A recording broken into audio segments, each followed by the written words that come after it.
Her lights came back I on, don't need but her saving. front door was already unlocked. On the floor, I'm not a fresh watching your key body. copy receipt and a note that I'm read, watching your heart. "Quit Grant and Row, or I we go hate that I darker." needed you. Elias stared at the handwriting, Needing jaw help tight. isn't the same as being "Chloe, this helpless. isn't Dale." If you've ever loved someone the world didn't understand, like, subscribe, and stay, you're gonna feel this one. Comment "Love wins" if you're staying, because this couple is about to be tested. Chloe Bennett had learned how to look fine, shoulders back even when her feet burned. A soft smile parked on her face like a tip jar. Under the diner's warm lights, her curves looked like confidence. Fitted black tee, dark jeans, hair in a messy bun that still framed her pretty face. But confidence didn't pay rent, and it didn't erase the red final notice envelope waiting at home. The bell above Marlowe's grill chimed, and cold air slipped in. A man stepped inside wearing a jacket that wasn't warm enough. He paused like the room might reject him, eyes scanning prices before faces. Behind the counter, the manager, Dale, tracked him with a frown. "We're not a charity," Dale muttered to Chloe. "If he can't pay, he can keep walking." Chloe didn't answer. She grabbed a water glass and crossed the floor before Dale could. "Hey," she said gently, guiding the man toward booth 3. "Sit here, I'll be right with you." He slid into the seat with the careful posture of someone trying not to take up space. Chloe set the water down. "You ready to order?" His eyes flicked to the cheapest corner of the menu. "I'm still looking." "That's okay." Chloe leaned in, lowering her voice. "What are you craving?" The question startled him. "Craving, not what you can afford," she said. "What you want." He hesitated, throat working. "Pancakes," he admitted. "Blueberry, if I was dreaming." Chloe nodded like he'd ordered steak. "Blueberry. Got it." He opened his mouth, probably to protest, but she was already walking away. Under the counter sat her paper bag, her break. 7 minutes and a half wrap, the only thing keeping her from shaking later. Chloe stared at it, jaw tight, then pulled out a clean plate. Dale noticed. "What are you doing?" "Feeding someone," Chloe said. "You give away food, you pay for it." "Then I'll pay," she replied, and kept moving. She unwrapped her chicken wrap, cut it in half, added the bruised apple, poured coffee into a mug, and carried it to booth 3. When she set the plate down, the man flinched like she'd handed him something dangerous. "Oh, no, I can't." His voice caught. "That's yours."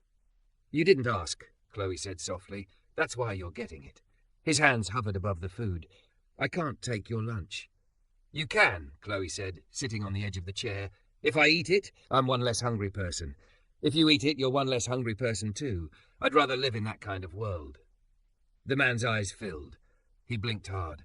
"My name's Owen," he whispered. "I'm not usually like this." "Like what?" "Needing." He swallowed. "Factory shut down. I've got a little girl, 7. I'm trying to get back on my feet." Chloe didn't interrupt. She just listened, like listening was a form of respect. Owen finally took a bite. His shoulders sagged, relief visible in the way his body stopped fighting itself. Chloe felt something tighten in her chest. Hunger didn't just empty a stomach. It hollowed out pride. At the corner booth near the window, a man in a charcoal coat watched. Alone, cap pulled low. Calm in a way that didn't beg attention. When he lifted his head, Chloe caught his eyes. Steady, assessing, not hungry for her body, hungry for truth. His phone buzzed. He silenced it without looking. Chloe stood. "I'm bringing you pancakes," she told Owen. Owen's head snapped up. "No, you already." "Blueberry," Chloe insisted. "You're going to eat them while they're hot. I can't pay you back." "Pay me back by still being here tomorrow," Chloe said. For the first time, Owen looked like tomorrow might exist. Chloe turned toward the kitchen. "Manny, blueberry stack, booth 3, on me." That's when Dale's voice snapped.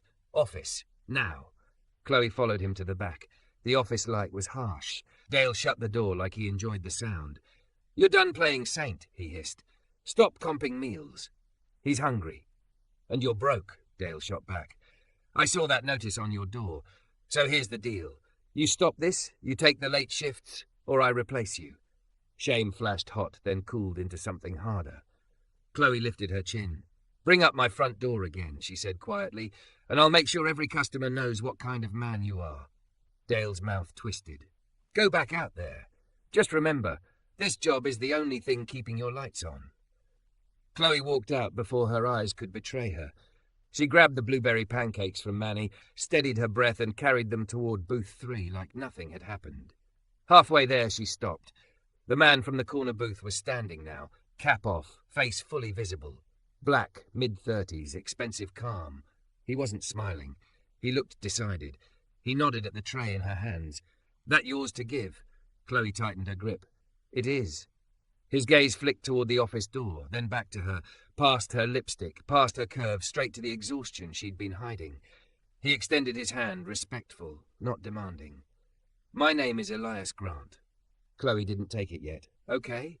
Chloe's pulse tripped. That question wasn't small talk. It was a flashlight aimed at the parts of her life she kept unlit. I don't know what you mean," she said, trying to keep her voice even. "Bills happen. Life happens." Elias's eyes stayed on her face, patient. "I saw him pull you into the back," he said, nodding toward the office. "I saw how you walked out, like you'd been hit somewhere nobody could see." Chloe's throat tightened. She hated that her body betrayed her before her words did. "You shouldn't be watching," she managed.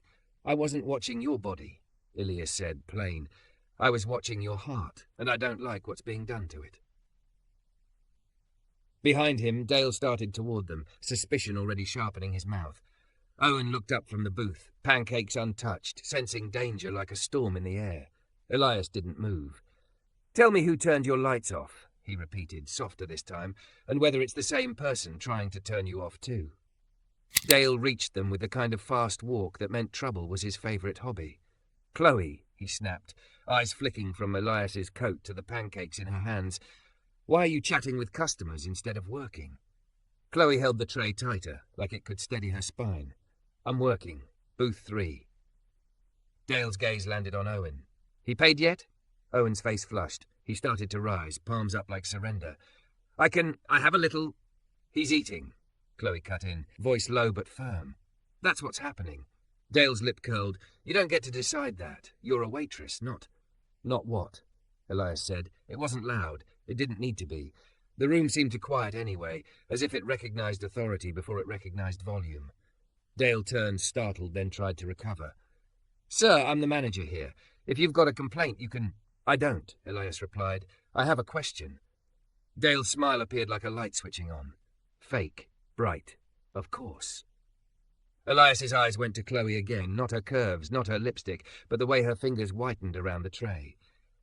"Did you pull her into the office just now?" Chloe's throat tightened. She didn't want this. Didn't want a stranger making a scene that would cost her the only paycheck keeping her from sleeping in her car. Dale laughed, a brittle sound. "Private staff matters." Elias nodded once. "Then I'll ask it another way. Do you often threaten your staff with their utilities?" Chloe felt her stomach drop. Dale's grin faltered. "Excuse me?" Elias's voice stayed calm. "You told her this job is the only thing keeping her lights on." For a second, Dale's eyes flashed. Anger, fear, calculation. Then he leaned closer to Elias like he could intimidate him by proximity alone. "I don't know who you think you are, but you can't come in here and..." "I can," Elias said softly, "because I'm a customer and because I'm watching." Chloe's cheeks burned. The other servers were staring. Manny paused mid-flip in the kitchen window. Someone at booth 5 stopped chewing. Chloe swallowed and forced movement back into her legs. She set the pancakes in front of Owen, then leaned close to him. "Eat," she whispered. "Don't look up. Just eat." Owen's eyes shone, but he obeyed. Chloe straightened and turned to Elias, keeping her expression neutral even as her heart pounded. "Sir, I appreciate whatever this is, but please don't." Elias studied her like he was learning a language, and she was the first honest sentence. "I won't embarrass you," he said, "but I won't ignore what I saw." Dale cut in, voice sharper. "If you've got money to throw around, buy a pie and move on. Chloe, back to work, and stop giving away meals." Chloe met Dale's eyes, something in her finally snapping into place like a lock turning. "You can dock my check," she said quietly. "But you can't make me watch someone go hungry and pretend it's normal." Dale's face hardened. "You're done." The words hit the air like a slap. Chloe blinked. "Dale!" "Apron off," he ordered. "Clock out. I'm not paying you to play hero." Chloe's breath caught. Panic tried to climb her throat, hot and humiliating. She thought of the envelope on her counter. The final notice stamped in red. The way her phone battery died early these days because she kept it in low power mode like it was a life raft. She untied her apron with shaking fingers anyway, because begging never saved anyone. She set the apron on the counter. "Okay," she said, voice steady in a way her body didn't feel. "Okay." Elias stepped forward. "You're firing her for feeding someone?" Dale shrugged. "I'm firing her for insubordination. My diner, my rules." Elias looked at Chloe again. "How much do you make a night here?" Chloe stiffened. "Don't." Dale scoffed. "That's none of your..." Elias's gaze sharpened. "Answer her," he said to Chloe, not Dale. "Not for me, for you." Chloe's jaw trembled. She hated that her eyes burned, hated that tears always threatened when she got cornered. "Some nights," she whispered, 100, some nights 60. Depends on what he feels like leaving us in tips." Dale snapped. "That is a lie." Chloe's head turned slowly. "Then why do I keep walking home with less than what the tables pay?" Her voice didn't rise. It cut. "Why did my paycheck come up short last week? Why did you tell me the computer ate my hours?"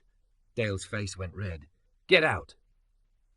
Chloe's hands curled into fists, nails biting her palms. She wanted to scream. Instead, she picked up a bag, the one with the cracked phone and the receipt book she used to track what she was owed. Elias watched her with something like pain. When she reached the door, his voice stopped her, not loud but sincere enough to land. "Chloe." She turned, guarded. He held out a simple card, no shiny logo, just a name and a number. "Elias Grant," it read. Underneath, Grant and Rowe Logistics. Chloe's heart stuttered. She knew the name. Everyone did. You couldn't drive past the riverfront without seeing the glass tower with GRL stamped high like a crown. She looked up at him, disbelief sharpening into anger. "So you're, what, here for entertainment? Watching the poor waitress do a good deed so you can feel something on your way back to your penthouse?" Elias didn't flinch. "I'm here because I grew up watching my mother split one plate 3 ways, he said. "And I promised myself if I ever had enough, I'd never let a good heart get punished for being human." Chloe's throat tightened, but she forced her chin up. "I don't need saving." "I didn't say you did." Elias stepped closer, stopping at a respectful distance, palms open. "I'm offering you a job." Chloe blinked. "A job?" Elias nodded once. "I run a company with thousands of employees. I can hire skill, I can buy experience, but what I can't manufacture is what you just did." His eyes flicked to Owen, still eating like he hadn't tasted peace in months. Then back to Chloe. "I want that heart on my team." The sentence hung between them, heavy and strange. Chloe laughed once, bitter. "I'm a waitress." "And an organizer," Elias replied. "A mediator, a problem solver. You managed a tense room, protected someone vulnerable, and you did it while being threatened. That's leadership." Chloe swallowed hard. Leadership. The word felt too expensive for her. Dale barked from behind. "Don't let him play you, Chloe. Rich folks love a charity story." Chloe's hands shook as she stared at the card. Her pride wanted to rip it in half. Her fear wanted to clutch it like oxygen. Elias's voice softened. "You don't have to decide tonight, but answer my question from earlier." His eyes held hers, steady. "Who turned your lights off?" Chloe's mouth opened, then closed. Because the truth wasn't just bills. The truth was Dale had held her hours hostage after she refused to go out for drinks with him. The truth was her last paycheck had been light, mysteriously, right after she told him no again. The truth was she'd walked into her apartment 2 nights ago to find her utility notice opened, like someone had been inside before her. Chloe's chest tightened so hard it hurt. "I don't know," she lied, because saying it out loud made it real. "It's just life." Elias studied her, then nodded like he understood the language of fear too well. "Okay," he said. "Then let me ask the safer question." He tapped the card lightly. "When it gets dark again, who do you call?"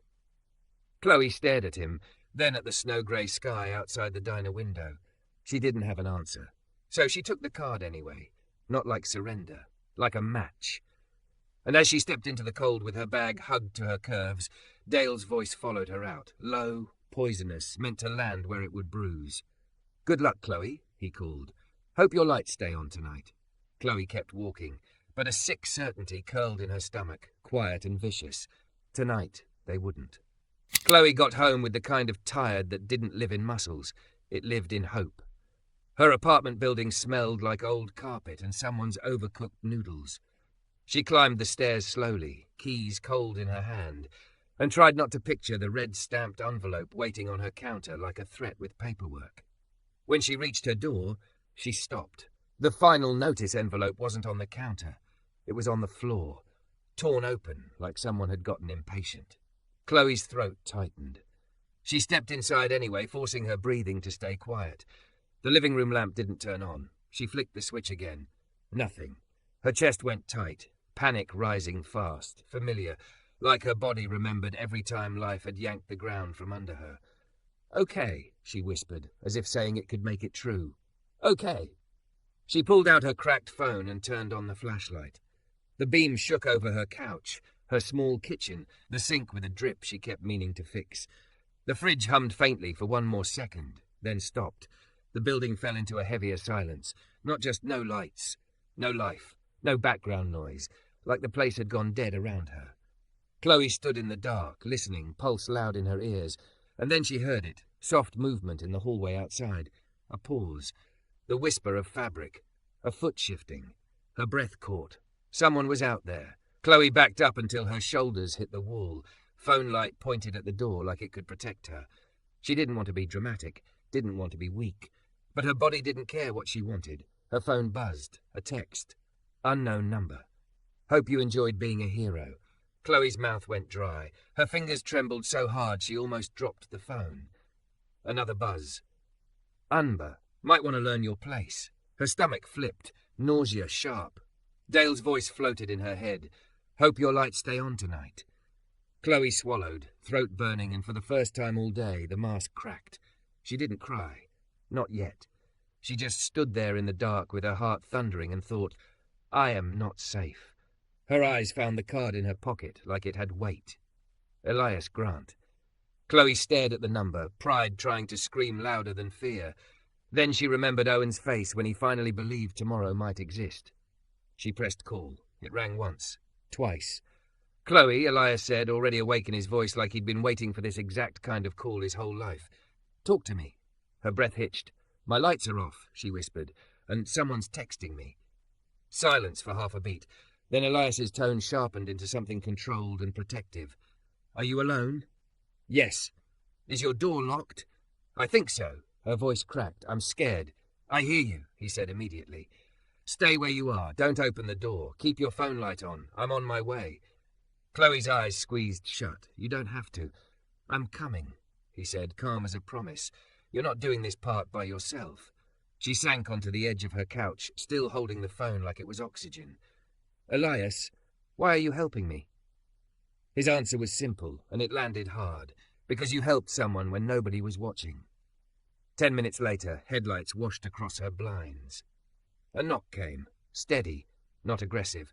"It's Elias," he called through the door. "I'm standing back. Look through the peephole." Chloe's legs felt weak as she moved. She checked, heart hammering. It was him. Alone. Hands visible. Body turned slightly to the side like he didn't want to crowd her space. She unlocked the door and opened it just enough to breathe. The hallway light flickered weakly behind him, but her apartment remained a cave. Elias looked at her face, not judging the fear, just measuring what it had cost her to call. "May I come in?" Chloe nodded, stepping aside. He entered slowly, careful, like he understood a room could feel like a trap when you're frightened. He didn't touch her, didn't try to comfort her with closeness she hadn't asked for. He just stood near the doorway and scanned her apartment like a man who'd learned how danger moved. "Show me the texts," he said gently. Chloe handed him her phone. Her hand shook against his palm and she hated it. Elias read, jaw tightening. "This is intimidation," he said, voice low. "Do you have any reason to believe it's Dale?" Chloe hesitated. The truth rose like bile.